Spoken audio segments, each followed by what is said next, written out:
here. We are live.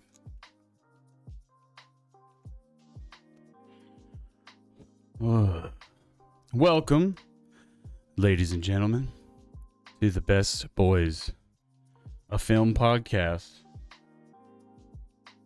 hosted by your friends, the Pitt Brothers.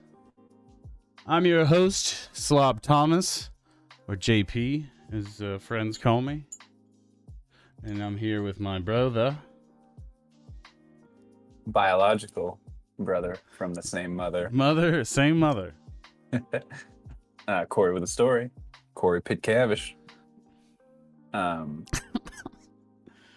Nice. There I am. He's here. So, all right, Mr. Hollywood. What are you? I see you're in a hotel room today. So, Yeah. I take it that you're back in the city of Angles. Yeah, it's a very angular city. A lot of sharp corners. Very dangerous. You gotta be careful about it. Not a lot of spheres here. No, it's nothing but hard edges. But yeah, back out for work. But a big news though, actual big news. I am the proud owner of a red Komodo now, which is my first cinema camera ever. And I was super excited. It just came in yesterday, so I was excited to bring it on, give a peek of it real quick. But me and Riss will rewatch. She watched 8th Grade for the first time. I watched it again last night, and it had a big Shot on Red logo at the end in the credits, and we were talking about it. And I was like, "Oh, Kory just got a red," and so that's the thing, because all of the video, what he shows the camera in the mirror is a Panasonic S1H. No, not inside in 8th grade. Oh, yeah. 8th grade was Shot on Red. Yeah. So could you shoot 8th grade? Like, you just need to rent the right lens or whatever? Yeah. So it's the Komodo, so it's not like their top end, it's their entry level, but it's the same sensor quality as like the Helium or Gemini. It's just in a very small stripped down body. This was designed to be like a crash cam for Red, but similar like how the Alexa Mini was originally supposed to be a drone camera, but the people love the small form factor and being able to get you're getting the full Red look and raw and all of that just in a package that's 4 inches by 4 inches by 4 inches. So it's nice. So I get the rest of my kit comes tomorrow, and then I'll have a full of a portable run and gun rig for my job, and then I'll have my studio rig with everything, all the bells and whistles needed. But yeah, you could shoot anything with this, and it matches with the bigger Reds perfectly. We did a couple live stream concerts for Designer where our A cam was Red Helium and our B cam was a Komodo, and they look exactly the same. You can't tell the difference. That is cool. What you're out there working on Euphoria still? Yep. Cool. Any updates on any of those fronts? Nothing that I can really talk about. We have we're working on something like a big scene of the season soon, but I don't know anything about it other than just it's important. I usually find that stuff out on the day. All right. Well, that's exciting though that you're working. Getting more work's always good. So we decided at the end of last week, I kind of forced us. I said that we have to do Inside, and then you suggested if we're going to do Inside, we should watch 8th grade. And then, so this is just essentially going to end up being the Bo Burnham episode. Because I watched his other 2 specials on Netflix. I'm not going to go in deep with them, but I think it would be good. It was good. I'm glad I did for the context of all this other shit. And reminded myself about his YouTube shit when when I was in high school and whatnot. So we're not going to do a full career retrospective, but I think it's interesting following all that. But yeah, watched Inside a few weeks ago, and everyone was talking about it and was blown away. And then I've seen 8th grade before and was very into it. So, yeah, what an it's probably a good opportunity to get while the getting still good.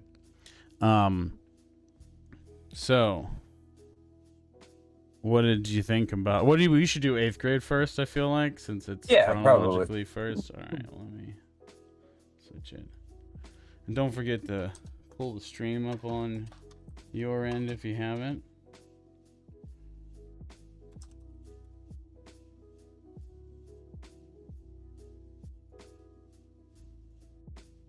All right. So 8th grade. Yeah, like I said, I watched this before. I probably watched it like 2.5 times, I would say. Excuse me. So 8th grade, what'd you think about it? It was really good. I liked it more than Inside. It's my favorite of the two. Really? Yeah, by I a mean, wide margin. as it's a film, like it's a actual movie. Yeah, but the other one could be treated as such too. I think so as Because well. it's not really a stand-up special. It's more of just like I feel like it's just him introspective of him just being stuck inside, and that's what came out of it. Yeah, it's a mixture of things, and we'll talk about that in a minute. But 8th grade was great. Oh man, this is super good. I love that the use of sound design, not in like there's a bunch of things being used, but like when she's in her world walking around, it's just so muted. Like you hear everything clear, but it's just like muted. Because to be like when you're in your own head and you're just like kind of zoning out and just like I got to make this walk, like in the pool scene, she's got to make this walk from the house in her bathing suit to the pool. Yeah. And it's just one long take. There's a lot of I feel like accurate portrayals of social anxiety, in various forms. Yeah, a lot of anxiety. The main character is, they're trying to overcome their anxiety and open up and branch out and put themselves out there more. But it's a struggle, and it's not without its pain. And the pool scene's one of the best probably in the movie, of just the stakes, and you just know what that. And anyone who's like been afraid to like wear a bathing suit in front of the people, like be for males, have their shirt off, or women with revealing any kind of bathing suit is pretty revealing. There's gonna be some self-consciousness, and I know that I was like that when I was a kid. I would try to come up with reasons to not have to go into the pool at the pool party, because I did not want to get in the pool. I did not want to be in a bathing suit in front of people, just my bathing suit. I didn't have a problem getting into the pool, but like as soon as the shirt came off, I had to be in the pool, and if I was out of the pool, it was a towel draped over me. But like once I was in the pool, I felt fine because it's like the water's covering up everything, I feel like. But yeah, I never like to just like walk around shirtless like we in aquatics in high school and stuff. I always just felt like chubby. So a lot of the film is interspersed with her own YouTube videos, and they're like advice and like self-help videos that she does, and they are like under the guise of helping other people because she's got it figured out, or these are things that she's learned, and she sounds it's really good advice, and but it's very much like self-affirmations, like she's trying to talk herself into these things, at the same time. Like I'm making these videos for other people, but they're really really to help my own self overcome these exact struggles. Yeah. And it's like the whole like looking strong for other people who might be like worse off than yourself. But she's really struggling, and like that's why she does the videos. I think there's times that she's more confident than others, but it definitely feel like like self-affirmation. But yeah, sorry. I was gonna say, she's like it's like talking to herself, but also like the creating the persona of like, because she says like towards the end like she like likes giving advice and stuff, so it's like I guess in her mind it's not only talking to herself, but she imagines there's a bunch of other people that are just like her or worse off, and maybe feels like there's needed some like they need a voice or whatever to just kind of help them out, give them that push along. But it was crazy to me. It was like I being just older, a little bit older than the generation for that, because like I started watching YouTube in like middle school. Just like the scene with the how to do a blowjob, but immediately go to YouTube to look it up and stuff rather than like Yeah, a I don't. That is sanctification different. thing. You're right. That is different.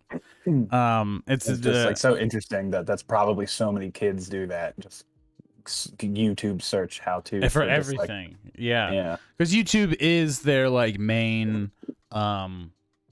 It's their like they watch television and cartoons, but I feel like a lot of kids, like even like our friend's son, Lee, he watches YouTube all the like almost more than cartoons, whether it's video game content or it's whatever. And this is interesting. I'm glad that we get the perspective of a girl, because it's there's elements of that I didn't have to experience as much as I related to so much of what was going on. With regards to the boy part, and the later, the issue with the car later, and I'm talking about. Yeah. We'll go up to that late in a minute. But that's like the emotional climax of the film. But yeah, I thought the performance of the lead, Elsie Fisher, was fantastic. Child performances can be very hit or miss, and I think that hers was fantastic. Very good. I thought because most of the actors I thought were like found for this, but I found she actually voices a character in Despicable Me, one of the main kids in Despicable Me from 2013. So she, that was 5 years before this film was made. So she's been, she's experienced and stuff, but yeah, it was a great performance. The dad I know from the Noah Baumbach films. I watched Kicking and Screaming, and he's the lead. I didn't even recognize him in that. Oh wow, yeah, that's the Will Ferrell soccer movie. Right? No. That's also called Kicking and Screaming, but that's Kicking and Screaming with an ampersand. Gotcha. Noah Baumbach's like debut in the '90s is called Kicking and Screaming, and it's about a bunch of people graduating college. It's a little bit pretentious.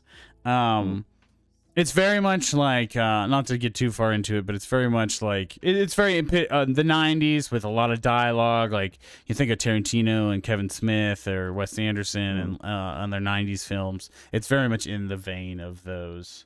But yeah, it's on the list, so maybe we'll watch it someday. But I forget his name. I think it's Josh Hamilton or something like that. I have it here. Something like that. Kylie knew who he was, but I Josh Hamilton. Yeah, the dad was really good too. Awesome. I actually liked him so much better than the movie I saw when he was young. But yeah, excellent performances. And then everyone else was pretty peripheral, so it was fine. The boy, the weird little boy was good. But yeah. Gabe. Yeah, Gabe. Oh, I loved his scene at the end. That was this movie had a lot of what I would call smile cringe moments, where they're not cringy because it's like bad necessarily, but it's just kind of like the kids being kids. And that was the what's it called, the chicken nugget thing at the end was so like awesome and adorable. I just kept rewinding that scene because I thought it was so cute. The whole like, I got my award for 5 bullseyes in a row. It was stupid, it's just stupid. This the whole playing it off like anything, but clearly it was set out there to, like, yeah, that's funny. Yeah, me and Riss were talking about that. Yeah, the whole ending scene is really funny. It's just a lot of awkward, adorable moments between kids. And obviously you're gonna have negative, awkward moments with the kids as well. But there's so many cute things. The mom and the girl and the dad, and that goofy boy. When they started talking about Rick and Morty, he were so excited, and they're just going in on Rick and Morty. But yeah, It's, it felt, I don't know, it was just like a nice, like after, especially after like the car scene earlier, it's just like a nice like finally moment of just like give this girl a win, let her feel like when she was like feeling on the up during like like with the high school shadow thing, um, and like getting invited to go to the mall and stuff with them, but then it was just like crashed right back down. So it was a good, just like wholesome age, like for her age, like kind of win. it was It very was much nice. a coming of age tale. I was reading some comparisons to John Waters films, or not John Waters. Yeah, isn't that the guy who did Breakfast Club? Um, I don't know, but I know what you're talking about. John Hughes. Oh, John Hughes. Yeah, John Waters is Pink Flamingos. Way Yeah, different. John John Hughes is. Hughes, because they're both from the '80s, so I always swap their names back and forth. But yeah, compared to John Hughes films, Yeah, yeah. and like a modern He, version of that. did he do Um, 16 Candles as well? yeah, They did a he's got bunch of like those. he's got a few of those teen hitters. Yeah. Um, Bodak, no. John Waters was wild shit. yeah, John Waters is watch it, and it is on the list. I just always swap their last names. Excellent. Yeah, I agree with that. I agree with that. This feels way more realistic. There's something about this that feels very real. The teachers don't. They're a little goofy, like the staff at the Yeah. school. But as far as the kids all feel real. the kids feel so real. And the dad, I can just I wonder relate to this because so much. all the kids seem age appropriate casted, which is so rare They in are. They're Hollywood supposed movies to be. anymore. Yeah. And that's like, I think that's what makes it feel so real is you're looking at, 13 or 14-year-olds, but they look and act and sound like 14, 13-year-olds instead of, you got like 30-year-old playing a high schooler. Which is just every fucking movie anymore. So I was reading about the production development, and apparently he worked on this because he was having he's having panic attacks from live performance, which actually comes up inside. And so he worked on this movie. He wrote this movie, and over the last 8 years, and then it came out. But then he like swapped it. Like he wanted to be with a girl, be about a girl, so it wasn't just drawing directly from his own personal experience. And to like take a different take on it. It's as far as directing, how did you feel about that? The directing in this. I thought it was good. He I wrote thought wrote all of it and directed it. yeah, I definitely think he's definitely like has come into the more like quote unquote auteur kind of feel where he like knows what he wants and knows how to get it from beginning to end. Yes. Which is very, very hard, and very few people can do it successfully because everybody wants to have full control, but it's very rare that someone with full enough. control can actually execute. Yeah. But no, it is great. I think and also realizing that he is only 2 years older than me, because I always thought he was older when you'd see him on the Comedy Central specials when I was in like high school or whatever.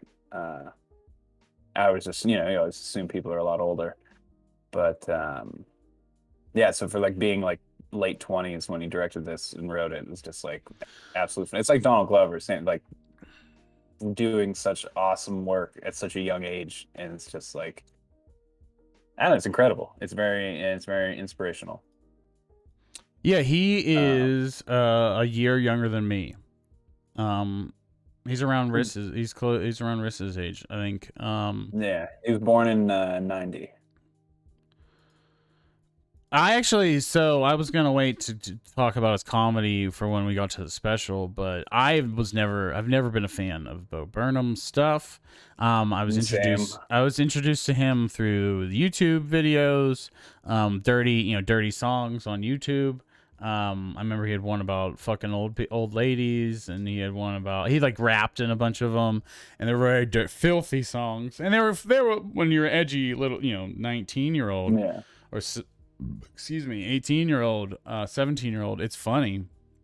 Or it's like, oh, there's clean cut white kid who's who really enunciates and is disgusting and is very sexually filthy and offensive. And that was like cool at the time, but it hasn't aged well. And then once he started doing his other specials and he was doing like the meta thing, but with the music, and I don't know. There was things like he says that I thought were good, but it was very cheesy and over the top, and it was very hammy. It's very theater kid. It screams theater kid to me. Even now, but it's like he's matured so much, which is why I am now a fan because of this and Inside. And then now it gives me a better lens to view his other stuff as road to getting to this point. Because he's been bouncing around a lot of these ideas for a while. I've now realized after watching his previous specials. But yeah, sorry. Back to 8th grade. Before we get too far down that road, thought it was excellent. Sorry, go ahead. I was gonna say no. I agree with you. I never was into his stuff. I always just thought it was, and like I love corny and cheesy shit normally, but I just always thought it was just like a little corny or it's just like not my kind of humor and my taste. But yeah, this definitely having a 180, especially with 8th grade. The special is really good too, but the 8th grade was just, I don't know, it just doesn't seem like it's him. You know what I mean? Based on like the stuff I remember watching as a kid. It's hard to compare, because like I do agree that that Inside should be should be judged as a film, and it's because it's experimental and in its form and its structure and everything, but 8th grade is just a good ass movie. The score is fantastic. I have one gripe with this movie. Speaking of the score, I hate when movies do this. The sound mix was great until a song came on, and it was so fucking loud. I had to crank everything down, and then when the song finally is over, the dialogue is too quiet. It was the Christopher Nolan effect for me. I wasn't like that on our TV. We didn't have to touch the volume at all. I know what you're talking about, because anytime they showed the Aiden character, there was this cool jock boy that she had a crush on, and anytime she looked at him, there was this heavy industrial techno music, dun, dun, dun, dun, like electronic, and it's intense. I laughed every time they did that. But I didn't have the volume issues on mine. Yeah, I had to keep going between like 10 and 20 on the remote. And I just hate when I have to do that. And like I haven't had to do it that much since like Tenet was the last one where it's just like Jesus Christ constantly. Well, it's a super quiet movie, and then there's like these few moments where the music gets loud. So like if you're like turning it up to make sure you're hearing the quiet stuff. If you want the quiet stuff loud, you're gonna get hit with a loud moment. But I don't know. I didn't have that problem, but I could see that happening because there was a few loud music moments. But I loved the score. It made it seem so intense. Score. It was electronic, and sometimes it was light, but sometimes it was heavier. Love the score. Love the direction. I love the performances from Josh Hamilton and Elsie Fisher. The rest of the kids were fine. The creepy boy, we'll talk about that scene. We should talk about that scene soon before we forget. But the creepy boy I saw in another A24 movie called Low Tide. And he was one of the main cast. And he was it was fine. It was all right movie, and he was all right in it.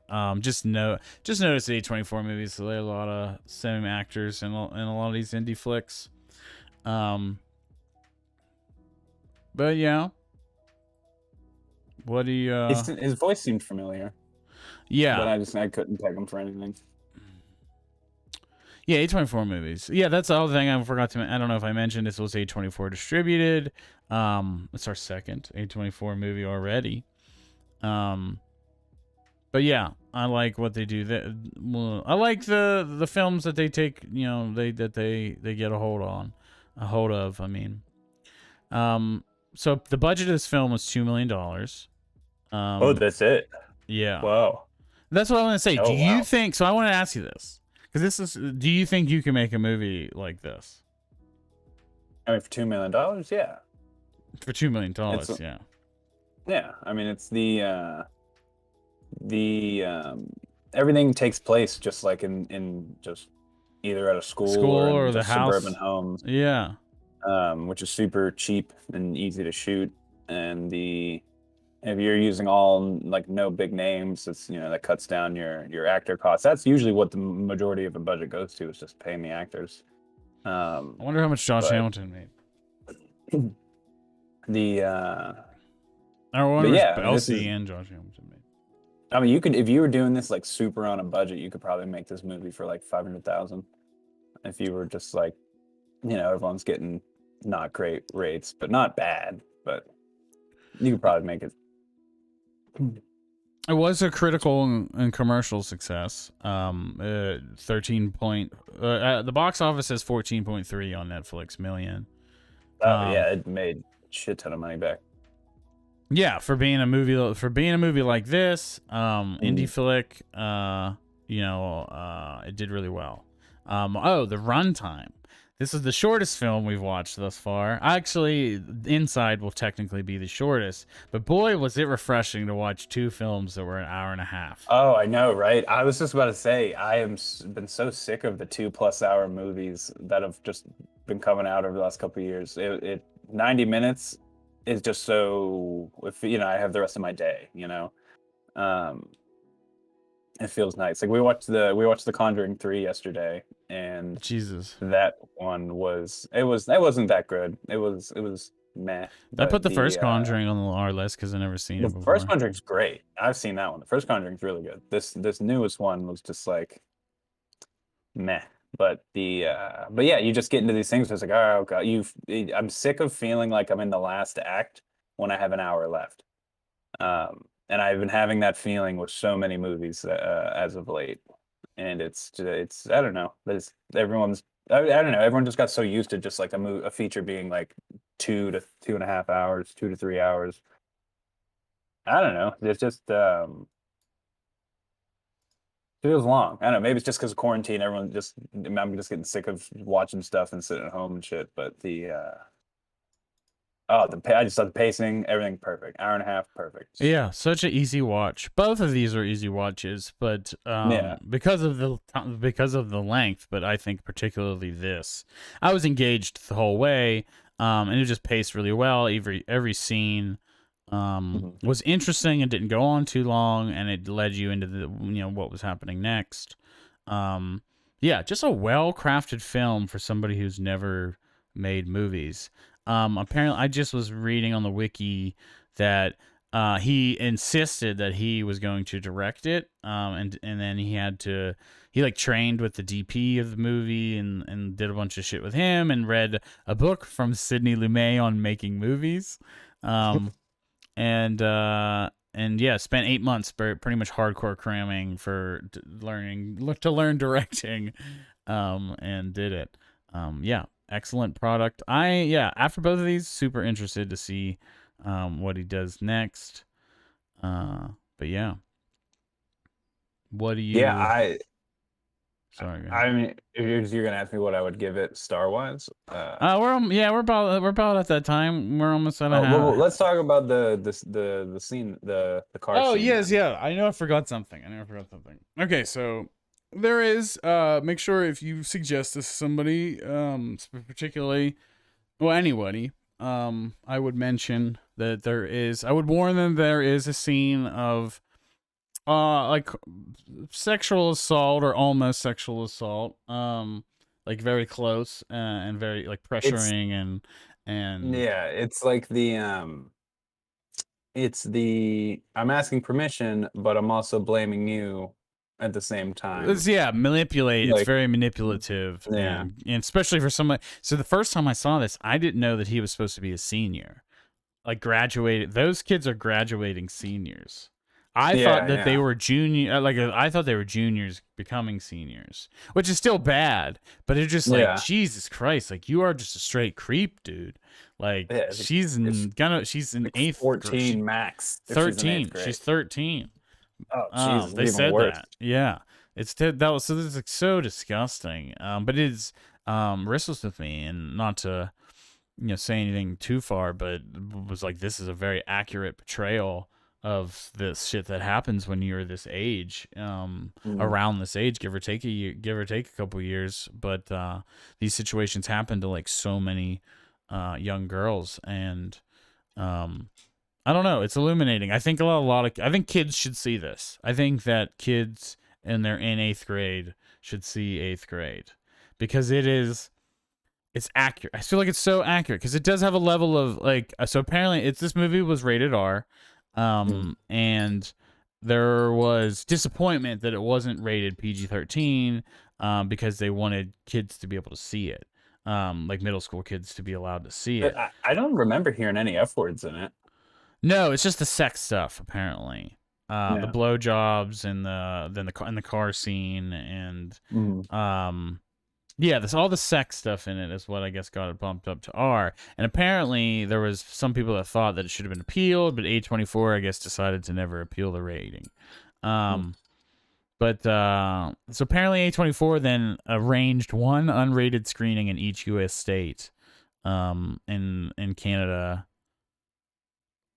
Oh no, Canada rated it 14A, which is what, and Burnham approved of that apparently. But yeah, I think kids should see this. I think this should be shown at school. There's a really good point that a lot of sex education didn't really talk about consent when we were kids. I didn't really get any talks about consent until like either very late high school or early college. College, I got constant talks about sexual education and consent, but not really in middle school. I was gonna say I'm sorry, I was just reading what. Yeah, I was reading the chat. Sorry. Lego Myago said that New York Times, Manola Dargis slyly altered in her review, rated R for real human language. I think that's fitting. Bodak didn't know that Bo was 5 years younger than him. Yeah, go ahead. Shit, I think I lost it. I had it. I was gonna say, yeah, I don't think I've ever really had just like the consent talk. It was just something I feel like I just picked up through like social cues and situations, like, or like I grew up in, or like in college and stuff, and or just like seeing like the you see like the movements and stuff online of stuff, and it's just like, well, yeah, that makes sense not to do those things. And There wasn't really movements like that though when we were in school, or very little. And I would say that it wasn't very explicit. You had to kind of learn from your friends, and some friends were yeah. pieces of shit. So it was very murky. Like you didn't understand what, like you know what's right. I feel like we know what's right. Many of us, but I feel like there's instances where you're like, depending on who you were friends with, you could have had a different interpretation of how things were supposed to be. Yeah. Which is not good. Not good. So this was good. I think that this, yeah, like I said, this film should be shown to middle school kids. Because I think there's a lot that they could relate to, and but also learn from. Fun trivia fact: Bo Burnham is 6'5". Yeah, I figured that out from Inside because he's a long motherfucker. Well, what's the opening shot? He ducks into his own house. Yeah, yeah. And I'm like, I'm 6'4", an inch shorter, and have never had to duck into a house door. I've ducked in through plenty of other doors, but usually like the door to get into a house is always tall enough. Yeah, I think that's on a real house. It's like a little like apartment thing he must use as like a studio or something, because that little room has just a door that goes straight outside, and you can see back into it, and it's a kitchen and stuff, but it doesn't look like it's that big. Like it's like a little apartment. He must rent for like a studio, as a studio. Yeah, that's my guess, because it's also in the room. I wanted to say, I'll wait till we get to that. But let's wrap up eighth grade, unless there's any final things you want to say about it? No, I don't know. It was just it felt real. Yeah, like it it just seems like it seemed like an accurate portrayal of just the awkwardness of growing up, of that like you're in the middle stage between becoming young adults and kids, that preteen age. Um, is very uncomfortable. Well, I just think I about don't how know, I much just think about it. just like teens don't know. Teens are dumb and don't know shit, Yeah. but also like preteens are don't even know. Like they know even less. They got even less figured out. Yeah. It's And the so whole thing weird. about like the fucking the hot kid, and he's just like, you do blowjobs, you send nudes, and it's just like kid, like at that age, that's like the It's when it's starting to happen. yeah, like the well, this like the only like a dude just only giving a shit about a girl if she's like willing to do the things that they like their older siblings or like older people have like Yep, they'll do talked whatever it about and takes to do. make it happen. So like Yeah. they'll date somebody that they wouldn't. There's been moments that I imagine that boys will date somebody that they didn't even find attractive just because if they're willing to do stuff with them. I think it was playing at that a little bit. Yeah, But that's all what I right, got out of it. what are you giving 8th grade? I would give this. I'm torn between a 4 and a 4.5. Wow. I'll give it a 4.5. I think it was pretty good. I'm giving it a 4. That is great. I don't know. There's something this. I don't know what it is. Maybe it's just the.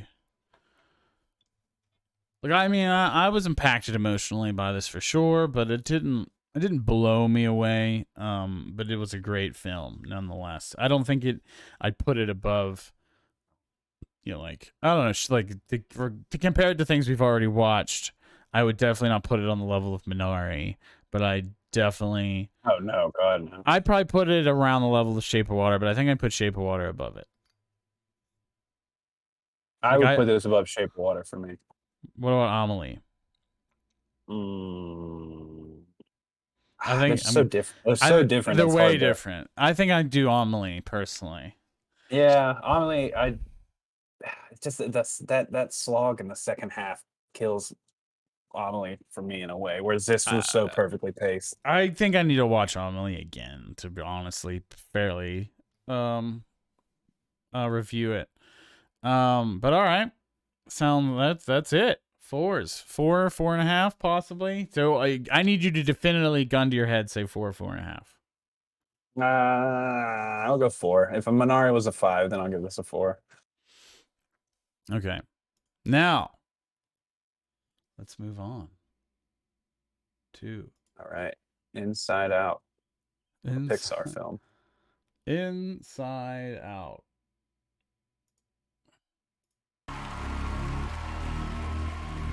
Get your fucking hands up. Get on out of your seats. I can't. I don't want to play the music on the stream and get fucking fucked up. But man, I've been blown away by this, and I mean that doesn't mean I necessarily think it's better than these other amazing films, but as I've never seen very many things like this. It has struck a chord within a lot of things that relate to me, with regards to anxiety about the world and technology and turning 30. Turning 30 is a big one, and yeah, just your whole place in the world and what I'm supposed to be doing amidst all this chaos, and am I supposed to be trying to make it better? Am I supposed to be trying to just live my life? But yeah, I relate to so fucking much about this.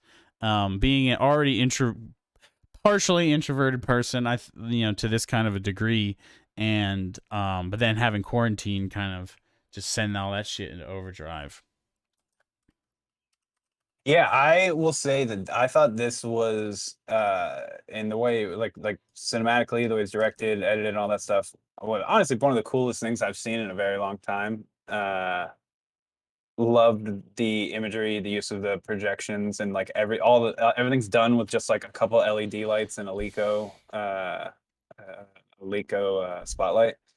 And Yeah. It's like stuff that anyone could buy. Like the oh, headlamp just head. the It's Joe not. Lico light is expensive as No, fuck. there's expensive ones, but it's like they're like I've seen people use this shit at live shows, like the laser lights and the headlamps Yeah. and This yeah, that stuff. Yeah, for sure. the smoke It's like weird machine. where it's like yeah, it's a mix of mostly normal stuff, but then there's just this like high end spotlight that's in like on the one gear scene you can see it. It's just like oh shit. But at the same time, it's like it's Netflix. They can just send him anything he wants. I'm sure he got a Um, big old check for equipment to do yeah, this, especially since he's doing it all but himself. Um, but I loved it. I love that his hair and beard length grow as the special continues. Oh, he looks more and more disheveled and unkempt and just wild. He Yeah, gets. It looks like his sanity is unraveling as this thing is going on. yeah. From that perspective, super loved it. From the content perspective, some of the songs I felt like were it was just like just saying like bringing up like white people problems or things, but then just cutting before a punchline or anything. But or I guess the punchline is just the problem itself. But the Yeah, I'm not sure what you mean. I would need specific like context. like the let me see like he'll oh shit what was the one it went You like don't have anything written down. not for this part specifically because I was like stewing on it and thinking about it the I for some reason can't get white woman Instagram out of my head. That was the catchiest one for me. I wasn't my favorite, but it's the one that's just been drilled into my head. Um, but the god damn it, he's like talking about like suicide and stuff. Or he's talking about like the internship, like unpaid internship thing, and then it just kind of stops. And instead of just talking more about like if it was like a Chappelle sketch or something, it would be more of like a funny solution or something punchline. But this it just goes and switches off into just an introspective of just like himself reviewing the reviewing and being a commentary on like reaction videos and stuff. Um, the Yeah, I don't know, it just felt like I'm not it really would set following it you. would like set up something important to talk about and then change the subject. If that makes sense. I mean, I think he usually makes a point or a statement in every single one of these things. Um, Maybe you didn't get them. I don't know. I'm just having a hard time explaining it. I think. But I don't. Like it was good nonetheless. But I guess there was just certain things. It was just like the I don't know. It's like so I'm in a weird thing because it's like I think I paid attention so much to the visuals and everything of it that just like took me away, and I'd probably have to watch it a second time to really go through on there. But like the cross projector thing is probably one of the coolest visuals I've seen in something in a long time, just because it's like I don't know, it's just simple. It's just projection of just light as a cross and just throwing yourself in it with all the darkness and everything. I just thought it was super cool. Um, yeah, I don't, it's yeah, I don't know. I think I'm like talking myself back into just loving it. Yeah, it Which I seems guess like it seems like you don't remember what you think about. the yeah, it's like it's there's like so much things in it, and then like That's why notes are it's just so important. good. Um, But the I don't know. It was good though. It was good. It flowed really well too. It wasn't like long. It was like a quick, not quick at the same time either, but it's like I didn't feel long. It just like ended at the perfect time. I think them being broken up by the sketches, um, like not sketches, but broken up by like non-musical bits, and then so like there's a song, and then there's a non-musical bit, and then there's a song, and there's a non-musical bit, and that's kind of how it goes through the whole thing. Um, and yeah, I think that's what helps it be paced so well, and that's kind of how his specials are. Um, Yeah, that's the coolest shot I've seen all year. um, Is being drenched in sweat on a projected cross. so I think a lot of the songs, there's some that are like very emotional and more like even if they have jokes in them, they're about like I would say much more serious things, and then there are songs that are really light. and silly, like FaceTime with my mom or white woman's Instagram. But it's all fits this theme of like technological claustrophobia, being locked. And when you're introverted and you are locked inside, you engage with mainly the internet and the digital space. So there's a lot Mm. of commentary about modern society engaging with the digital space. Whether you're on Instagram and you have to see white woman's interpretations of their own presentations of their reality, which are over the top and false. It's they portray their lives as heaven, and it's obviously not. We're all living in the same world. Um, and or to FaceTime with my mom is the annoyance of having to deal with talking to my mom through FaceTime and all the quirks and drawbacks that come with it. Or sexting. In quarantine, there's a lot of people that weren't able to have sex with their partners normally, and sexting's what they had to rely on. So like even the stupid songs, which I didn't weren't as into as some of the more emotional ones, they still fit. They still were important pieces, I think, to painting this overall theme of like the introversion or looking for a reason to stay inside. Because that was another thing that I think he makes a point of, is that he was already prone to not want to go out and party or do whatever. But now with quarantine, you have the ultimate reason to stay inside and do nothing. But I think humans are social creatures to a degree, and anyone in isolation for too long it's gonna get to them in ways, as we have seen throughout the course of this film. The Go ahead. I, I was gonna say I loved this. The sexing song was probably one of the funniest to me. Um, I thought that was really funny. I love and also once again the projection use is just so good. Um, just having all the different like emoji wallpaper things just splashing across the face and stuff like that, and then just fucking sitting on my phone with my dick in my hand. I didn't want to respond back with the dick pic that looked like the eraser head baby. Yeah, that was all really, really funny. That was so funny. Logo my Uggos was saying, not to backtrack too much, but she was saying to what you were talking about, that they get what you're saying. The unpaid intern thing didn't really culminate in anything itself. It was just a vehicle to get into his own head, which I think he was saying a lot of these problems, he takes them and uses them to get into his own head with anxiety. Yeah, So I guess yeah, that's what I was trying to say. It's there's a just like it sets chaotic. something up and then walks away and then takes it back to himself or walks away from it. Um, I think that and yeah, because it's like a lot of it's about being anxious about today, about the problems of today, of the larger issues, my place in all of it. What am I supposed to be doing? It really sets up those themes from the beginning with the saving the world with comedy song in the yeah, the second one. Um,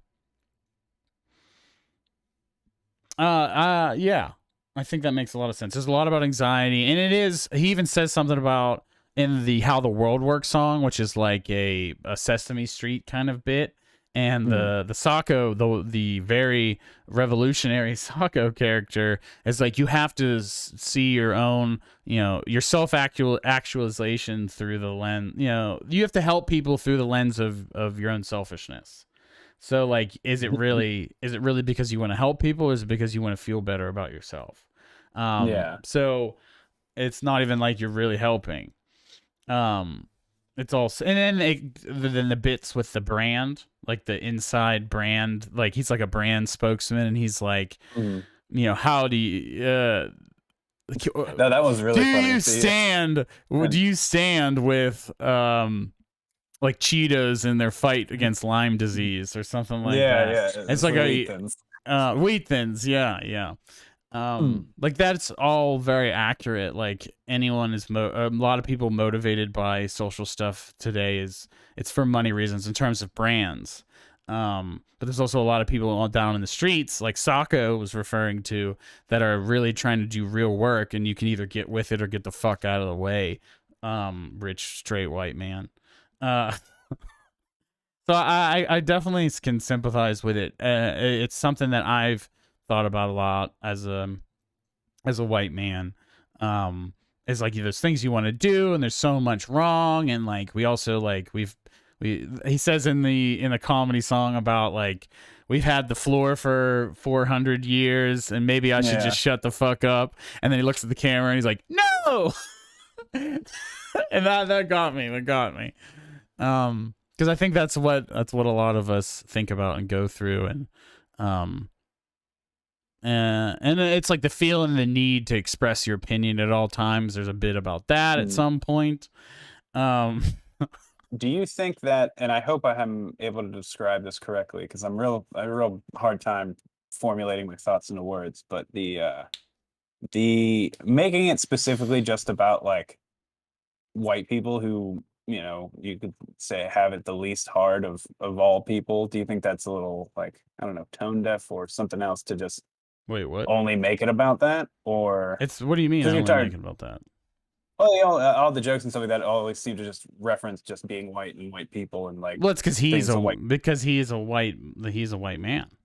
Yeah, but it's like if you're bringing up problems and stuff in the world, but just bringing it back to white. I don't know. I guess it's like is it like, should it have been more like not just about white people, or do you think it's not his place because he is white and so he doesn't know the true like undertakings and feelings of how like other people have had it during like quarantine and stuff?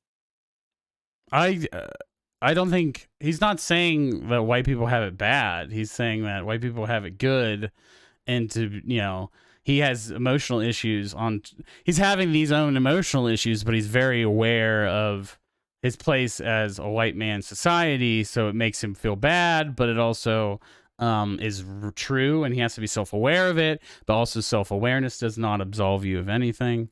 It's not it's more about recognizing and dealing with that notion while still wanting to participate, and or like thinking that you shouldn't participate, like, oh, I should just shut up and not be a part of this, or I should let other people talk. But there's all these conflicting feelings about that, because it's a complicated thing. It's a fucking social minefield. Yeah, I just want to get your thoughts on that. I thought it was an interesting topic. I had seen some stuff online. COVID, I got it. I wanted to see. I don't think he I don't even think he brought up white people. I mean, he had white woman's Instagram, and he references being white in at least I think about half of the songs. I don't think it was that many. Problematic, he does. White woman's Instagram, and then the opening song. That's about it. I think he does in the. Yeah, Problematic is the so 3 songs. Rocky starting thing. I swear there was another one. I was blanking on it now, but the he's very self-reflective, and then you're reflecting on your own, your own identity and your own place in all of it. Yeah, this is something I saw online. I was curious what your thoughts were on it. I was making sure you don't feel this way about it. No, I was just it was just there's like not a heavy split, but there's just like a small split online of people that didn't like it for like these reasons, and I didn't see any. Are you sure those weren't conservative people? Because I didn't see anything like that where I was looking. I don't think it was. It was just where is this at? Going through the review hole through like Metacritic and stuff. Yeah, I can imagine. Yeah, I think that's the problem is you go to Metacritic and there's a lot of conservative review bombing on there. But like a lot of the reviews and stuff, there's nothing. There's none of that. You know who didn't whose review didn't like it? Who's not conservative? Surprisingly, who? Lawrence Sontag did not like it at all. Lawrence has really weird taste. Yeah, him and Bruce were talking about it on the last Talk to the Internet podcast, and neither of them. Bruce thought it was okay, but neither of them really liked it. Which I was. They're not really art guys, though. Like they're not really. Yeah. They're more run of the mill kind of guys. Lawrence has very particular tastes. Like he does like a lot of art shit. It's just very specific. Yeah, I was shocked. I was shocked when I heard it. No, I'm not saying Because I that everybody loved it or anything like that. I'm not trying to say that. Whatever. But there's plenty of people I thought that also and there were some people that critiqued it as being like not as deep as people think it is and shit like that, or that his old stuff's better. And I was like, no fucking way. I don't think his old stuff's better. I think this is the best he's done out of his comedy specials. At least that I've seen. I've only seen like the old Comedy Central ones. Um, but for me, at least, this is definitely the best thing I've seen him do. I think I liked Eighth Grade more, but this is definitely like I don't know. It was really good. It was really good. And I still just can't say enough of just how blown away I was from the visuals of just shooting everything in a single room and still having like not being bored of like the visual presentation. You know what I mean? Yeah, this really resonated with me. All of the content, and all how it was shot was amazing. I probably think that Eighth Grade is objectively the better piece, as just a piece of art. But I Mhm. think that this is a time capsule of our age. I think that people will be referring to this for a really long time as a time capsule, and I think that it's something that hasn't really been done before because it's a comedy special, but it's also a documentary. It's also a film. It's also a musical. Is all It's a lot of things Mhm. at the same time. I wouldn't be surprised if this gets adapted into a musical, like because it would be very cheap since it's just in one room, Mhm. um, and just one person. You could run a really small but really interesting, cool show with that premise. I I could think. see him doing a one-off like theater release, but not like a continuing thing.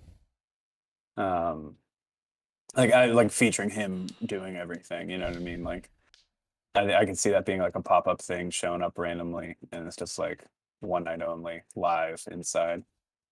Because I feel like if it would take away from it to make it like a recurring thing.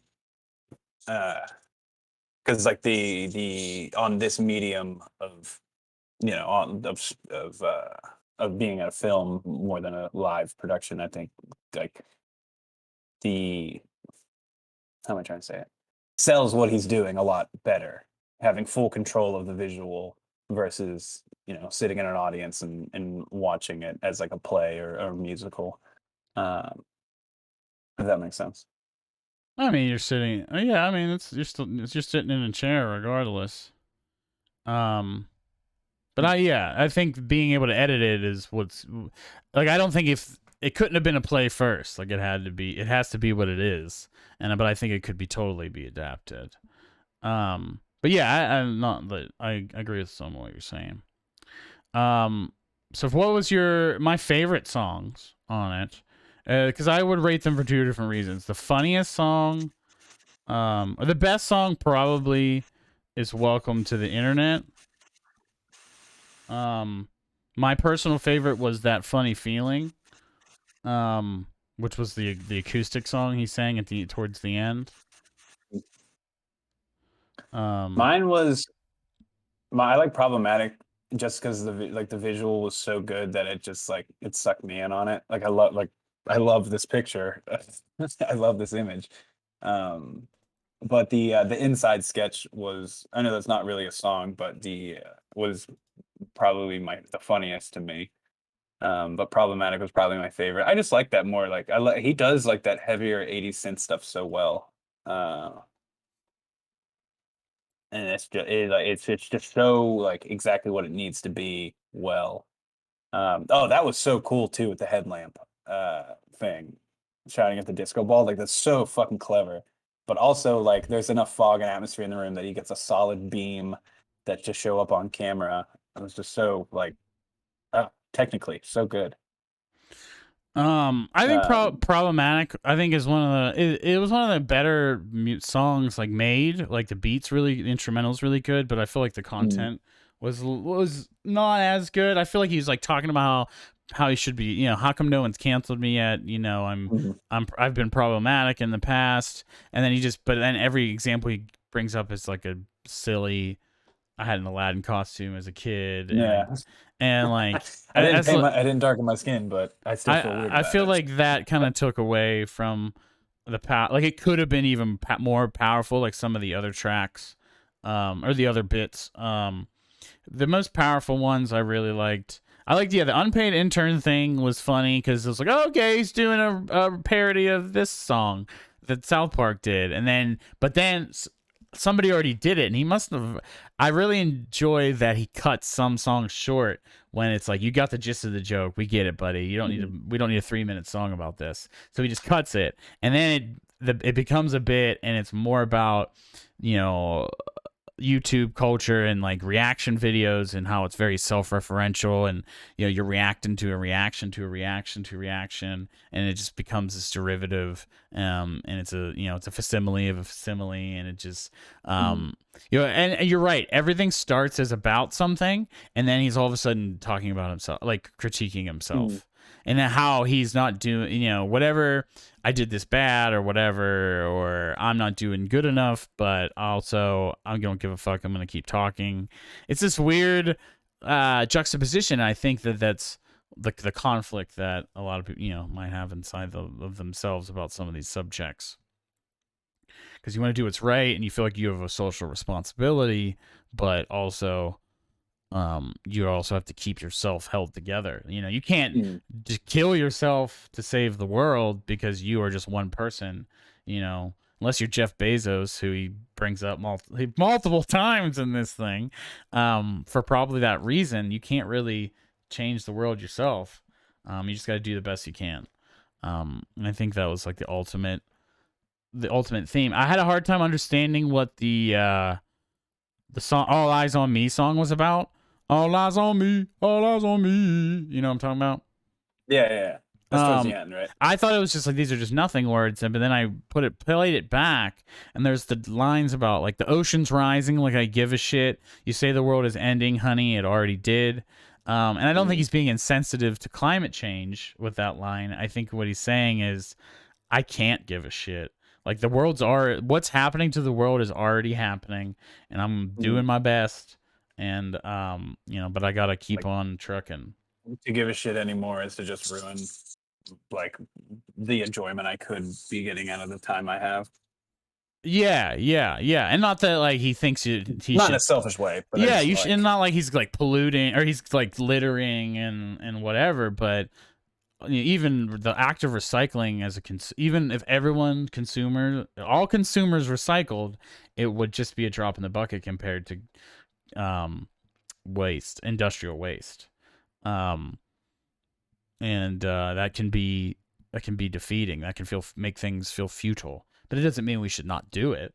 It doesn't mean we mm, should not recycle, right? But yeah, yeah. um, it's something to keep in mind, because when we are like enforcing some of these things as like social dogmas, um, it can be really, it can be really hard and hurtful to people, especially once not for recycling, but once things get so specific, and they get, they go further and further. The line keeps moving, and for some people that really care and really want to do the right thing, they're fucking, you know, bending over backwards. But at the same time, it's either, get with it or get out of the fucking way.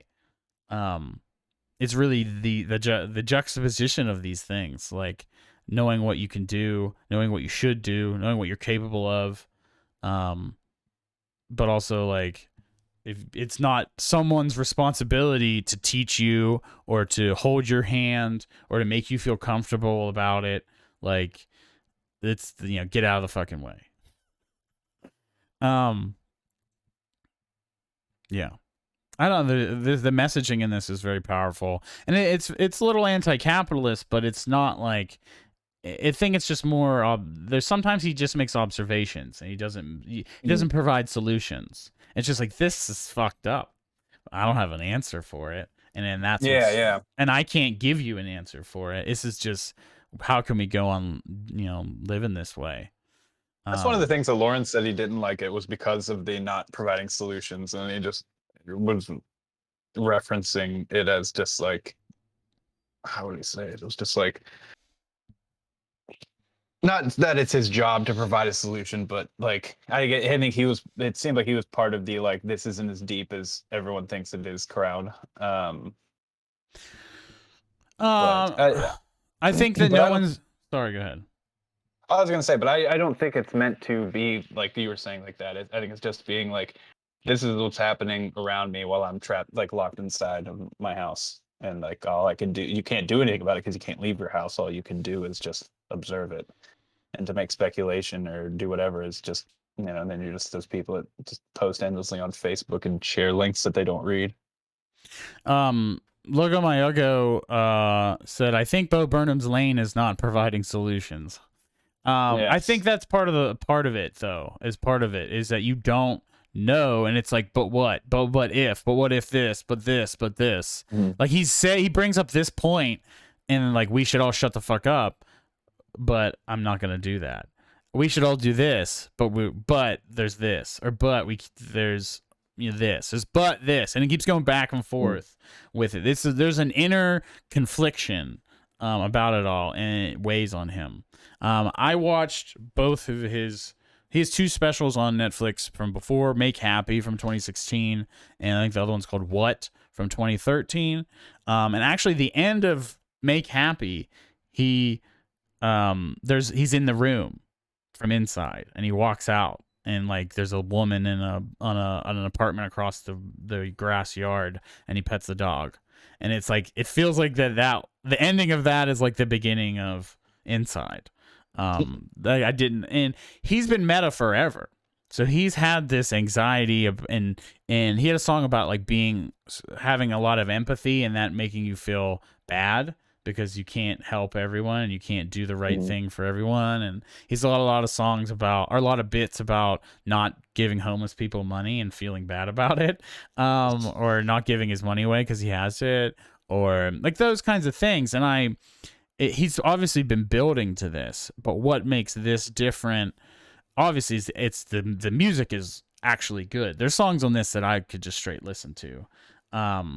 Like there's probably like 3 or 4 songs that I would just put on, not be like, check out this comedy song. It's like Weird Al, or something like that. Like this, his old stuff feels like that. Like he might be saying there might be a message, but the song in itself is really not like I don't really want to put it on. I don't want to go back to it. It was just the vehicle to tell the joke.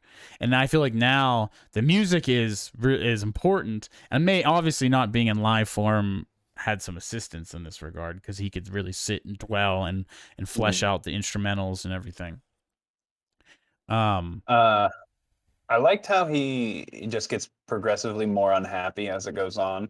Like you can just see like in some of the performances and stuff as it goes on, it's definitely like becoming more of a chore, especially after like the 30 part. Like it's Oh yeah. just like Well, there's like a bit halfway through that he's like, "Don't kill yourself. I'm not yeah, saying yeah. that you should kill yourself." And then by the end, he's like, "I want to kill. I want to kill myself. I hate." Like he's in the worst. He said he's in an all-time low mental state, and it sounds like he's been in some low mental states in the past. Especially knowing that he's been grappling with some of these kinds of things since he was in 2013 or before that. He mentions anxiety a lot in the development of 8th grade, and that's why that movie happened. As somebody who has anxiety really bad, and is also just turned 30 within the last couple years, paranoid about my place in the world and what I could do to help, but also feeling like I'm doing the best that I can and I have to keep myself held together first. If I'm not alive, then who am I helping? And yeah, really take care of yourself. And I think being social with people is important, whether over the digital space. Oh my god, there was like a little speech he gave about that the digital space is the real world and we just use the physical space as like a coal mine, and we go up and we get what we need to go back, or we go down into the coal mine, get what we need to go back up to the surface and spend time in the much realer digital space. And I really thought that was super interesting. And then he just immediately It's true. So yeah, then he cuts, or not cuts, but he just immediately starts making a joke about pirate maps, and it's like jarring because he's just making this social commentary joke, and then he starts making a joke about something really stupid, like silly, like pirate maps, why they always look like shit, and is like that's the chaos I think of this thing. He brought up that he makes a point and then just immediately cuts to something else, or it becomes about something else, like the unpaid intern thing. I really like the stream. He's streaming, like he's a Twitch streamer, and he's playing a fake Mm. video game Yeah, that yeah, that is was cool. him crying or him playing piano. I love the line. He's like, "Oh, I guess I'll just make him cry again." Yeah, yeah. It's like I don't know what else to do. Oh man, it's so funny, but also incredibly relatable. Like quarantine life. Like, what are you gonna? All right, another day wasted, or not even wasted, but you're like trying to kill time. And I think about it sometimes that like life, we're all just killing time until we die. Like Oh, that's always what I think. we're looking for distractions to keep us occupied until we die. Yeah, And I've been in that camp of belief since college, and it's I, just such a depressing fucking state yeah, to think. yeah, yeah, yeah. And I think But Bo is it's also in true. that place. Um, And it's hard to break that. It's hard to not think that once you've realized like the truth in that. You know what I mean? It's like it's it creates a lot of like what's the point moments, but at the same time that's it's all like, well, you I know, get in that. and Well, I'll get the little dopamine rush for now. yeah, it's hard to find value in things if you're not making money for them, and I've been thinking about that a lot. Like, well, why the only place I can get value from is a career because of the way our society is set up, like capitalism Mhm. or whatever. And not that I'm advocating to completely destroy it or anything, but the way we're set up is, I think, the why it's like ingrained to feel bad about not doing things to make more money. It's um live to work mentality rather than work to live. yeah, I have so many hobbies, and I feel bad about doing hobbies all the time, and just staying in the same job and just not Mhm. progressing and not trying to make more money or whatever. And Riss has been really good about helping me with that, and it's honestly been pushing me to do more, like work on like creating again, like this podcast, or working on screenplay ideas or songs or whatever. um but it's been very helpful because I've been very paralyzed. D&D has been my creative outlet for sure, but I still, it doesn't fill the hole completely to not have it out there for some public consumption, I guess. Just putting something on the wall, and if somebody likes it, then that's cool. Yeah, Um I mean working in film, it's like it's a constant like keeping up with the Joneses mentality. I'm constantly feeling like I've fallen behind, especially moving back to Pittsburgh. And just seeing like friends still able to work through the pandemic and getting good gigs and stuff on set, and you're not, or like now that I am working again, but then you're still just you just see somebody online post something that it's like they did on their own, like a passion project or whatever. It's like, what the fuck? Why am I not doing that? And meanwhile, I've just been scrambling just to get my like consistent work and income in. Uh, yeah, you just constantly feel behind. You constantly feel like what you're doing is not far enough, and you're seeing people who are either younger or in a similar spot to where you were a couple of years ago, now significantly farther, or happy and content, and you're just jealous of that. You know, it's like how do I get that? How can I just be okay with what I have and what I'm doing? Um, it's hard. It's hard.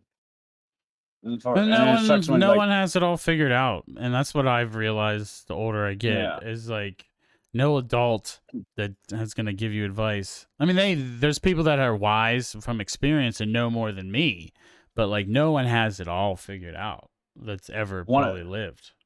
one of the worst feelings, which I don't know how this will sound, but it's like when I would be like touring or working with like any of the celebrity people, it would just being the poorest person in the room sucks.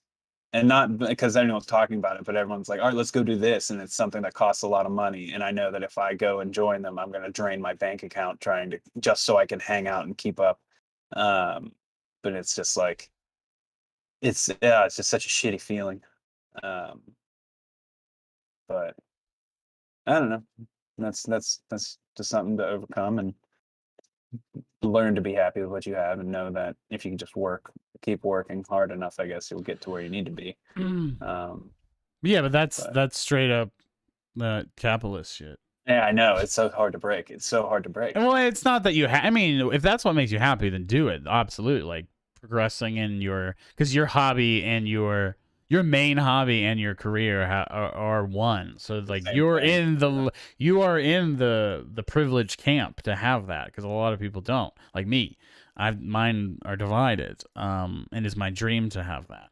Or was my dream to have that. So I don't know. I think that's what Bo is dealing with. Like Bo is living a dream. He is have money. He is successful. His dream is his dream of comedy is his career and creating and being an artist. But he's still mentally fucked up and he still feels bad about a lot of shit and he feels like he has a responsibility to do more and do something. I think that's a lot of us have that even when I think even if you feel fulfilled by your career, um that some people feel like they need to do something beyond that, whether it's charity Yeah, or volunteering or something. And I yeah. I mean, kind of money didn't definitely doesn't buy happiness. It's or not it'll even money, but the like feeling of accomplishment. Because that's yeah kind of what I've always craved with my passions. Is like that was always that like BB guns. Like if we made it, that was like the drug I was looking for. The mountain I was looking to get to the crest of. But I wondered if I would have got there, if I would have been like, well, now I make $1 million. Now I need to make $2 million. So it's whatever, yeah which is stupid. Because you have to decide for yourself when are you content with your life and just want to enjoy being, living your life and being. Um, I wanted to talk about the ending. Because the ending, so yeah, I told you the ending scene post song is similar to the ending of his last special. He's like apprehensive to this in this one. He's apprehensive to leave the room. But once he's out of the house, he realizes that he's on a stage. And yeah. I wondered if this meant either meaning he's always on stage or leaving the room this time versus the last time in the Make Happy special. Does that mean he will have to return to live performances in public life, which has caused him severe panic attacks, which he describes in the All Eyes on Me song in the previous track. Hmm. And in the final shot of it, we get he's watching himself on the projector and he starts smiling. And the credit song plays, and it's just like, it'll stop any day now, and it just keeps talking about, and like, what'll stop? Like, will quarantine stop? Will your depression and bad feelings stop? Will the world stop turning? Will your life stop? Will you end your life? I wonder. I think it's an optimistic ending because of the little smile he gives, the little smirk he gives watching the projector. Um, Hmm. like as it's like he's learned something maybe. Um, but yeah, I feel that a lot. I've been an isolator, especially when I'm depressed. Quarantine was the ultimate. It was honestly I loved it for a long time, but then I just realized there was a lot that was making me unhappy about it and not seeing friends and family. Luckily, I've been able to be very plugged into people because of games and online stuff and D&D. And I live with my partner, which has been really nice. But there's a lot of people that really struggled, and I can only imagine what it would have been like, especially in that tiny ass. If he lived in that tiny ass apartment, making this whole thing over a year, it had to be very harrowing experience. Yeah, I'm being more of an extrovert. I love just being out and about, hanging out with people and stuff. I hated a lot of quarantine. Um, it gave me time to catch up on and do nothing, which is something that I rarely do. I have a habit of I'll just burn myself out and then just do nothing for a couple weeks and then burn myself out and do nothing for a couple weeks. So it's like having the time to do nothing for a year, kind of like almost rewired me, and now I was like struggling to want to get out and make things and do things and go to work and stuff outside of like just I mean just in general, I guess. It yeah, definitely like kind of changed me to be more of like the staying home kind of guy now. But the I took the ending as the everyone has just like when he's on the stage when he leaves the his apartment, that everyone has always been watching. Like he's still like no matter what under the like Truman Show-ish, where he's even when he's inside, he's still under the spotlight, regardless of whether he's in or outside. See, Um, I thought that he. I see. I took it as that he wasn't in the spotlight, but he was filming something to show everyone, and then by doing so and finishing inside, he then has to go outside, which is the yeah, stage. And like think about the Shakespeare line, like all the world's a stage, yeah, kind of thing. I think there's something there, with that. Yeah. yeah. Yeah, I guess I took it as like he didn't like being inside didn't realize he was still being watched, and then going outside was just like, oh shit, everyone's Well, still out he here has like that looking bit. at. He has that bit where he's like, I'm not at the in the middle of it. He's like, I'm afraid I'm never gonna get it done, and then towards the end, he's like, I'm afraid I'm gonna get it done because then I'm gonna have to leave, like, and then I'm gonna have to do something else and leave this place. Um, and that's where I got that from. But yeah, I think that's pretty much everything I wanted to say. Like I said, That Funny Feeling is my favorite song. I put it on. That's the really slow acoustic one.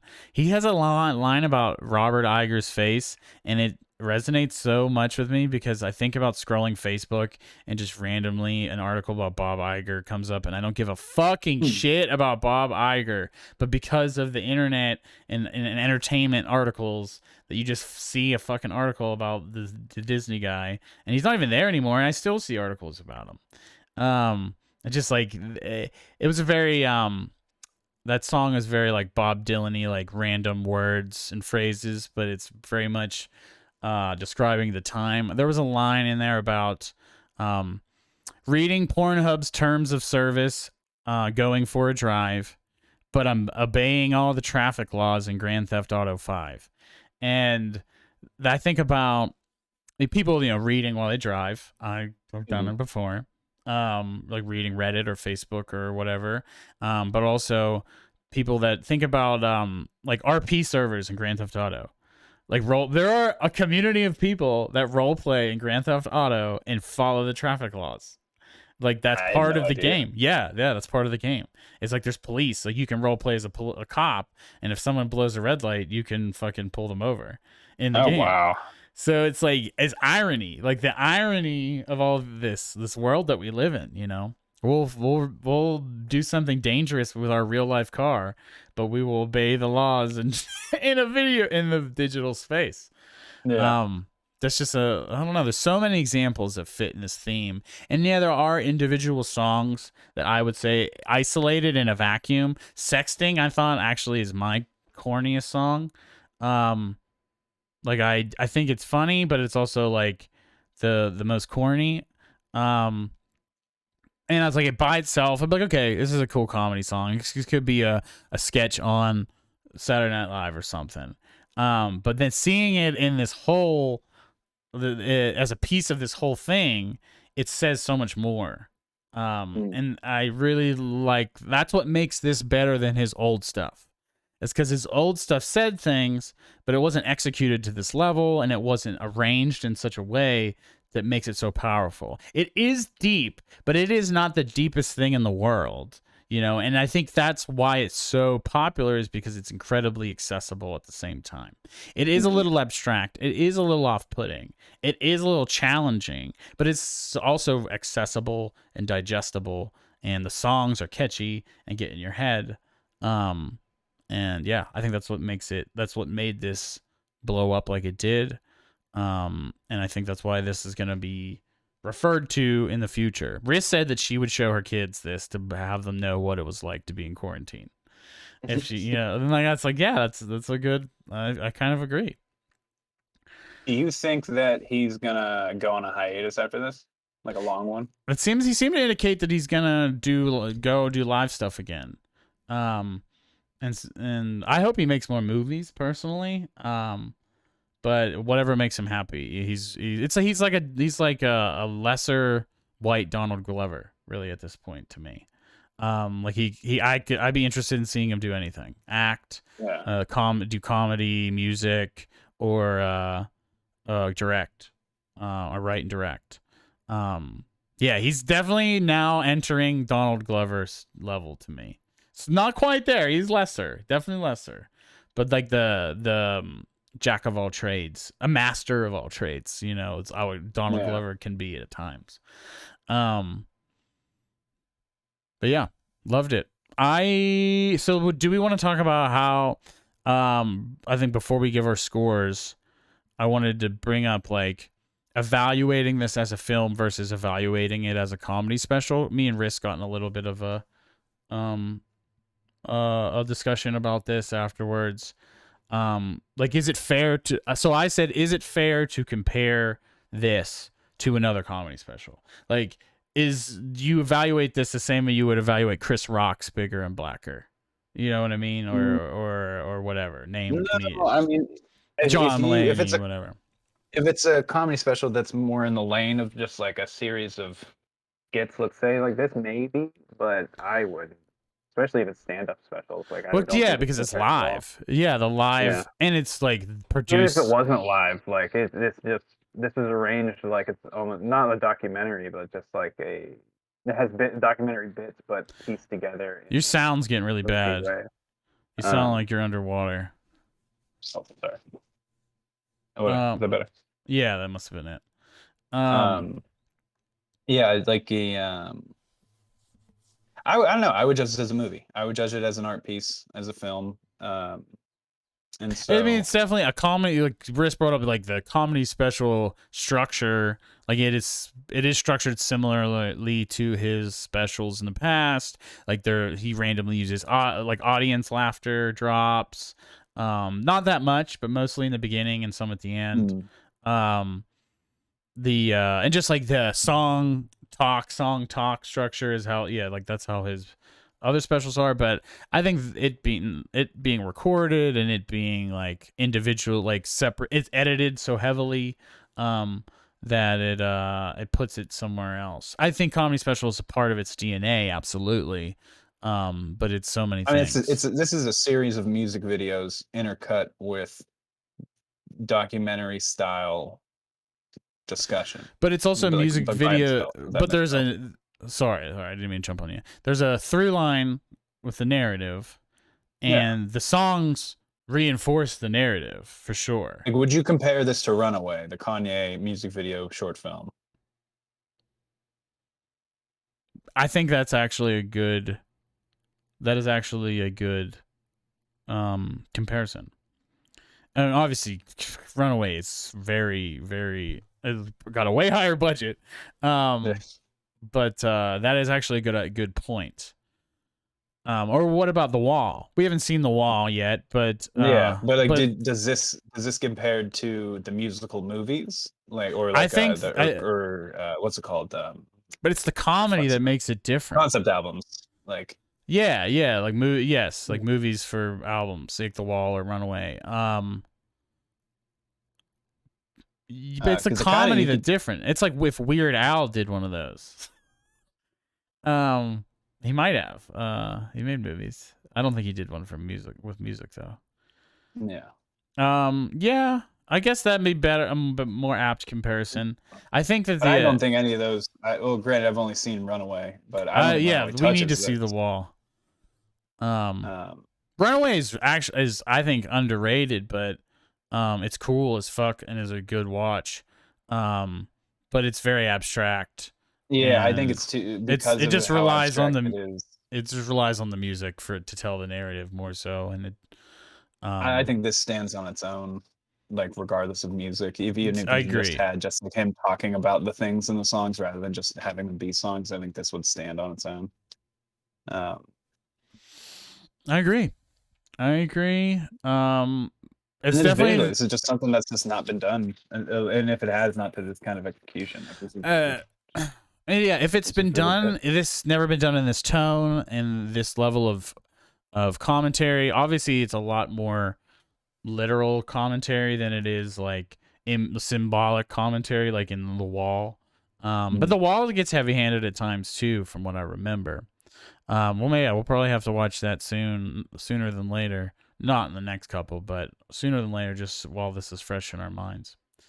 Not to even compare it directly to The Wall. I'm sure somebody's fucking wigging out there hearing that, but I think it's really that good, and it is worth experience. At the least, it's worth experiencing, and I would just not view it. I think no, don't view it as a comedy special, because I think some people will go in there doing that and not think it's funny enough, and it is very funny. I laughed many times, but Yeah, that was funny. it's more. It's there's gonna be sad times, and there's gonna be there's a range of emotions in it. I have a Um, feeling you're gonna see a lot of stuff on either YouTube or TikTok or social media stuff that's trying to replicate this now.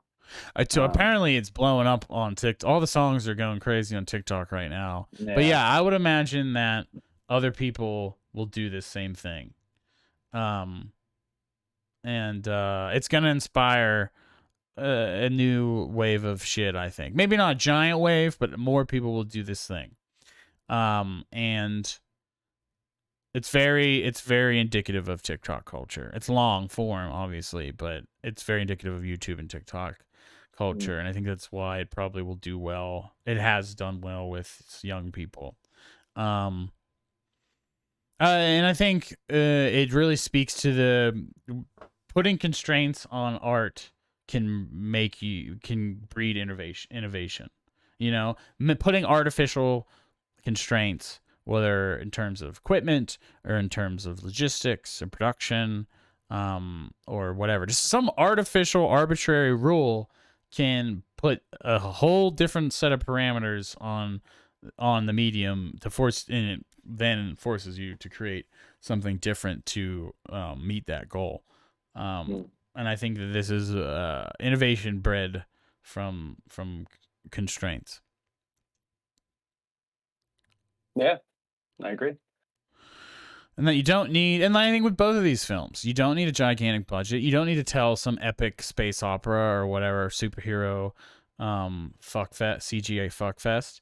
And you don't need, even as the comedy special, like you could do it in your room. And if you know what you're doing, even if you don't have as nice of a camera, you could still shoot those angles. You could still get lights. You can still make it look good, I think. Mm. If you edit it and the content is good and whatever. Like, I don't think you need a movie camera for it to be worth watching. Um, I don't know. I hope it's inspiring to people. It's inspiring to me, and it's got me off my creative butt a little more too. I was already getting there, but it was a kick in the pants. Yeah, I mean the camera they shot this on is a Panasonic S1H. It's a $4,000 camera. Um, Looks then you great. get some lenses, yeah, and stuff. You're maybe 6,500 in total for just camera lenses and all the lights you can get. Like some of the lights you could probably just get like expensive stuff, and then other stuff you can just get on Amazon, random softbox like LED panels and stuff. Um, the spotlight was the only expensive light that I saw in there, but the yeah, it's definitely something you could make for like if not including like all of his audio equipment and all that stuff, but just from a camera lighting perspective, you could do for 10 grand um, on just equipment. And if you know what you're doing, knock it out. All right, I think it's time. Yeah, hour and a half. That was quick. What are you giving it? Wait, we're not done yet. Sorry, my mic fell. Oh, I thought you just like you're like, all right, we're done. Rip the mic off. No, sorry, my mic fell down, but I'm gonna give it a 4. This is a solid I 4. think it's 4 as well. As much as it's resonated with me on a level, like it's been impactful to me on a higher level. I think like so it feels like a 5, but I know that's just because of my own personal experience and how it's resonating with me. But I think objectively, trying to be objective, it is a 4. And I notice a lot of the other people I follow on Letterboxd, they don't seem to rate comedy specials. Comedy specials are all on Letterboxd, but they won't rate them. They just put if they like them or not. But I think this one is worth rating. And yeah, 4. 4. I agree. I still put 8th grade above it, but it's honestly it's like it's apples to oranges a little bit. Like it's not even fair to compare them other than that they are hour and a half feature length videos. Made by the same guy. Made by the same guy. Directed and written by the same guy. Yeah, I would consider this his second film more than his whatever third, fourth, fifth comedy special. Yeah, honestly, going forward, I could just see him just doing stuff like either feature films or something in this vein going on. I would be surprised for him to just do a stand-up, like a traditional stand-up show like he used to. I think he'll do a tour again. I'm sure it'll be wild. I'm sure he'll do another tour and see how he feels. And if he gets real anxious again, he'll probably take another long hiatus and work on movies or whatever. All right. So 4 is all over the board. Did you do any thinking about what you want to do next week? Not really. I think that's your pick this week. No. I think I forced Inside, and I picked the movies the week before that. So both movies before that. I think you at least pick one. You should be at least picking one. That's why I messaged you and told you to keep it get something in mind. I don't know. Look at the list. I'm pulling it up right now. Best Boys movie list. You got the Yeah, you shared it with Kory, or did you share it with Tito? I can't remember. Tito. On. Nice, so it's not sweet.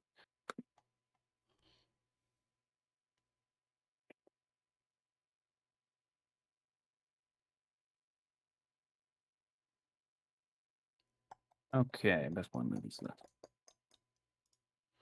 God, this internet is so trash here. Yeah, I think that's why your audio quality was dipping randomly sometimes. Yeah, and we're paying for the high speed Wi-Fi. It's just so shitty here. But this hotel is cheap. Oh man, Face Off, definitely. What? I've never seen it. I've always wanted to though. Honest, we should definitely. As much as I really want to watch Hard Boiled again. I don't want to watch it right now since we've seen it before. We should watch. Yeah. But I'd be down for Double John Woo unless there's a new movie you want to see. There's not really a lot of new stuff out that I've been wanting to see. I feel like we're in the lull before all the big stuff comes out. Black Widow, I think is coming. That's in July. Oh, Luca July 6th. is people are talking about. Movie. I would be down with that. Or how about this is another curveball I've always wanted to see was Trainspotting. Awesome or film. how about newer film Jojo Rabbit? That's I've always wanted to see that. I really enjoyed doing 2 films of the same filmmaker. If you want to pick one of those, and then if you pick the person and pick the first movie, that can help us pick the second one. How about let's do Taika Waititi, because Jojo Rabbit was up for a lot of awards a couple years ago, and that's newer. And then it's not that it's not really new though. And I feel like, but he's going to be coming out with a new movie. He's got another Thor coming out. I feel like we should. That's not until the end of the year. Yeah, but if we can save it for the, I guess you're right. I was going to say that Jojo Rabbit and What We Do in the Shadows would be a good combo. I want to see Boyhood of his. If we do Taika, because that's like one of his earlier films. Boyhood? I thought Boyhood was not the Boyhood. Boy. It's just called Boy. Yeah, no, gotcha. Boyhood's the Richard Linklater film. Yeah, I've seen Boyhood. That one's all right. Yeah, it's I would more be down. Cool in the concept. I would be down to see Boy, which is like his first movie that got him popping. If you want to do Jojo Rabbit, I don't want to do Jojo Rabbit right now, but this is your pick, so I'm fine to do it. I'm fine with that. I don't mean to make you if you can't pick anything else. Face Off was fine. Yeah, I would say either Face Off or Jojo Rabbit. So, as a pair, would you rather do Jojo Rabbit and Boy, or would you rather do Face Off and A Better Tomorrow? I don't think I know A Better Tomorrow. So It's Hong Kong. or oh wait, what about if we do didn't you say Black Klansman is Spike Lee? Yeah. I mean, do 2 Spike Lee movies. Because I've only seen the only Spike Lee movie I think I've seen in its entirety is the Old Boy remake. His newest film is that Da 5 Bloods that came out last year. Spike Lee. But Gotcha. and we could do Black Klansman and Da 5 Bloods. Or we could do one of his old ones. It doesn't matter. I'm into any of it. Those are all movies I've been looking forward to seeing. You can 3 films probably too many, right? Yeah. No,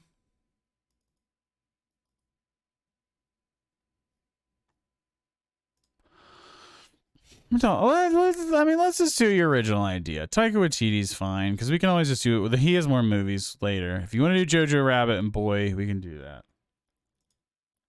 Yeah, sure, I mean, that works for me. Or whatever. Or I would also be down with Blade Runner and Blade Runner 2049.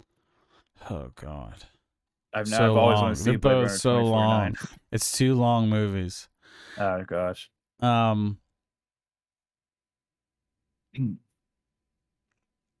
just throwing shit out there. Or we could do a real curveball, go Miyazaki. There's a bunch of Miyazaki things that I want to see. Oh yeah, I have a ton of him. Kai wants to watch Ponyo real bad. Ponyo is good. It's not in my top tier, but it is in my second tier. I've still never even seen Spirited Away. Spirited Away is one of the best. I don't know. Gun to your head. John Woo, Spike Lee, or Taika? I think Spike Lee. Wow. I feel like we should watch his newest one though. That's my only issue with it. And well, no, I'm fine with the 5 Bloods is the newest one, right? Yeah. Do you want to do an old one then? Also. Or do you want to do? Because that's what I mean. Black Klansman doing his last 2. Yeah. Feels like it won't be a good picture. Whereas an old one and a new one would be better.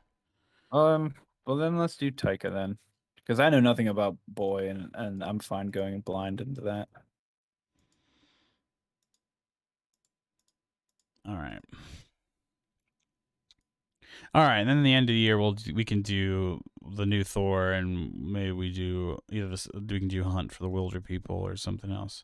Because I've seen Hunt for the Wilder People, and it's good. It's got Sam Neill in it, and I know you love Sam Neill. Yeah, I still got to see What We Do in the Shadows too. Yeah, I've seen that as well. It's more of a comedy mockumentary, and you definitely should see it as well. But yeah, I'm down. You can do that too. All right, so Boy and Jojo Rabbit. That's fine. All right, so you heard it here, folks. Next week, we're watching Jojo Rabbit from 2019 and Boy from 2010 from Taika Waititi. And I'm sure we're going to bring up that picture of him. There's a picture that came out of him recently of him making out with Tessa Thompson and Rita Ora at the same time. Yep. So this dude he's living his best life right now, and he deserves it.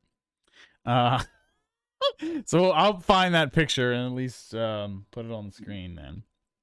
But all right, that wraps it up. Make sure you follow Slob Thomas and Kory with a Story on Twitter.